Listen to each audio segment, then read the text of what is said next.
Mapagpalang araw sa lahat. Dito po ako sa may exam, sa may Barangay Platero, Binyang, Laguna. At ang i-review po natin, ito po yung RSX na Wave po. Guys, ito po yung bagong-bago. Red ang kulay po niya, glossy na red.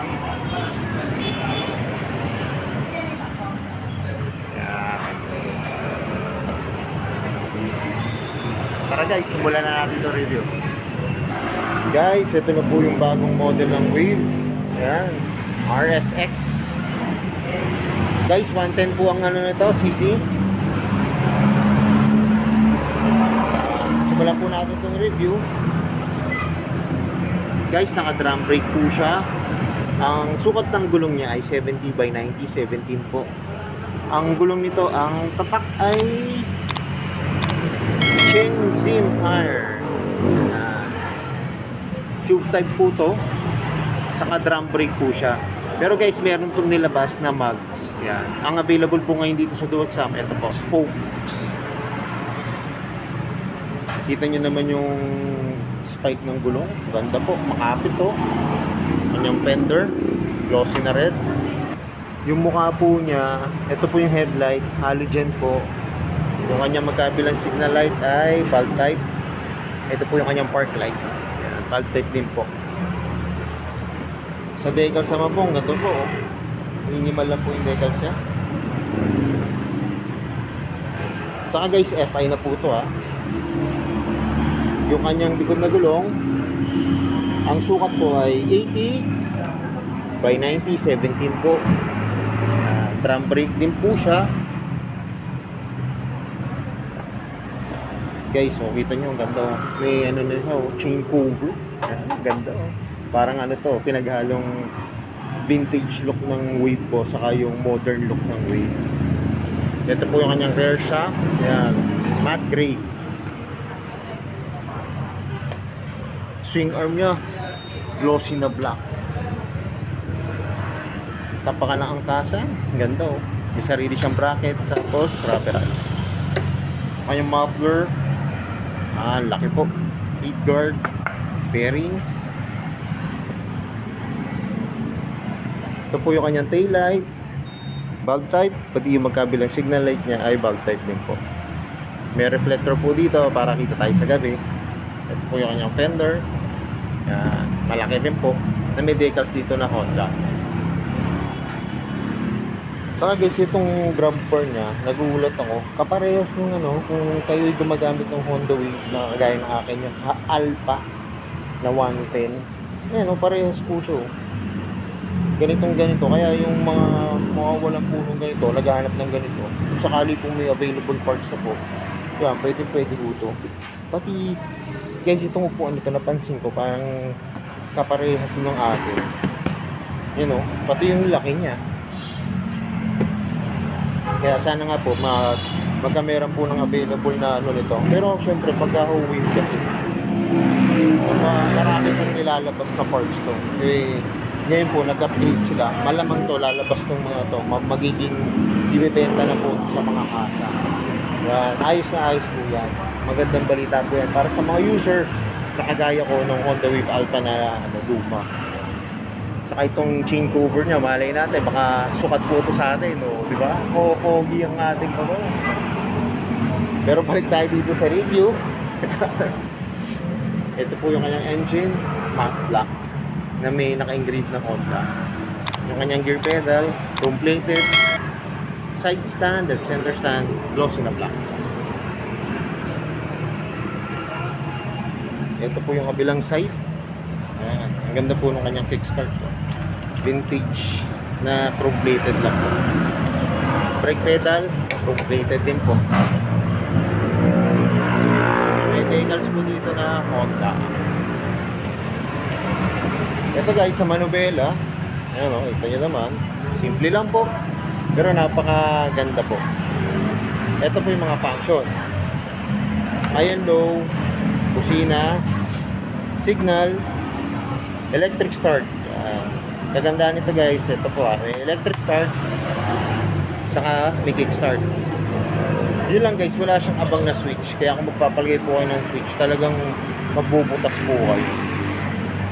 Kanyang throttle, ang lutong, pati yung kanyang brake lever. Ang kanyang gauge panel po ay analog. Yan. Makikita nyo po dito pag naka-neutral kayo, tapos pagka naka 1 to 4 po kayo, hanggang 4 lang po yung kanyang speed. Yung high and low, pagka naka high and low po kayo sa inyong headlight. Yung bilis, kilometers, fuel po. May ano po dito ng Honda. Ayan. Tatak nila. Ito naman po yung kanyang susi. Maganda na po yung susian, hindi na po yung kagaya ng old po na Wave. Yan. Kita nyo yan, meron po siya shutter lock. Dito na rin po yung pagbubuksan nyo yung upuan. Saka yung fuel na po, nandito rin po sa may upuan. Guys, nakasakay na ako dito sa RSX. Kita nyo naman, napaka-komportable. Kita nyo guys, kanina po sa aking video, napakababa po nito guys. Ako po, ang height ko po ay 5'5", pero kita nyo ang abot-abot ko. Pwede to guys, kahit na mga 5'3" po kayo, napakababa nyo po. Pero kung gusto nyo po kung babaan, pwede naman po, i-lower nyo lang po yung front shock. Saka palit po kayo ng rear shock. Pero guys, yung advice ko rin po sa gulong, huwag na kayo magpalit kasi ito po yung gulong niya, maganda po yan, saka standard po yung kanyang sukat. Tsaka matibay po yan, yung mga ganyang brand po ng gulong, lalo na po yung mga stock, matibay po yan, saka makapit yan. Saka guys, ang lambot ng upuan, napaka-komportable, saka makapit po. Nakano na rin po siya Ayan, parang camel back ang design po. Saka ito po yung magaspang, yung hindi po kayo dudulas. Saka yun nga, sa grab bar, ang ganda po, malambot, saka rubberized. Manubela, ang ganda po ng position nyo. Upright yung position, napaka-komportable. Saka magaan po yung unit. Pwede po siya kahit baguhan sa underbone, babae o lalaki po. Kaya guys, payo ko, pasyalan nyo na para makita nyo ng actual tong unit. Alam ko, ito na inaabangan nyo. Magkano ba ngayon yung updated price itong Honda RSX 110? Tara guys, tignan na natin yung price. Guys, dito po sa may Duwexam. Yan, Barangay Platero, Binyang Laguna. Ito po yung kanilang Facebook page, Honda Duwexam. Contact number. Yan. Ito po guys yung kanyang price. Wave 110 RSX drum brake po to. Yung kanyang cash price po ay 66,000. Down payment po ay 4,000. Kanyang 12 months, 6,653 pesos. 24 months or 2 years, 3,987 pesos. Pag 36 months or 3 years, 3,098 pesos po. Saka guys, ayan, may rebate po siyang 200. Ito naman po yung kanyang mga requirements. Ayan. Saka guys, ito po, may freebies po siya. 3 years registration with Eagle Insurance, half face, at isang jersey po na 2 exam. Kaya guys, kung mahilig po kayo sa underbone at kung nakagamit na po kayo ng Wave, nako, malamang magugustuhan nyo to guys, itong upgrade ng Honda Wave. Saka guys, pakita ko sa inyo, meron pa ritong lumang Honda Wave Opo, Wave 110 Yung mga nagtatanong sa akin, available pa rin po dito. Pasyalan nyo na to guys. Kaisa-isa na to. Ang kulay niya ay magenta, glossy na magenta sa black. Pasyalan nyo na guys, kaisa-isa na yan. Ang available kulay ngayon dito guys, itong RSX ay red po. Pero meron tong white sa black. Pero kung gusto niyo naman po ng ganun, pwede rin naman po kayo mag-order dito.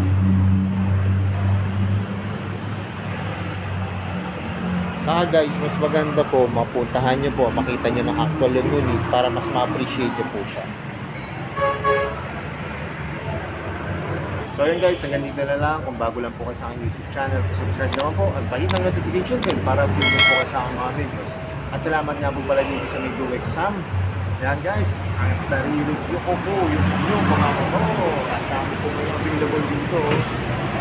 Kagaya nga po ginamit ko, meron po po dito yung lumang Wave. Yan. Saka PCX. Ginagamit ko yung red. Road sync. More says to come. At yan na lang yung sinasabi. Ingat po palagi, ride safe po, may and God bless. Like and share na rin po na aking mga videos. At lagi natin tatandaan, mahal tayo ng Diyos.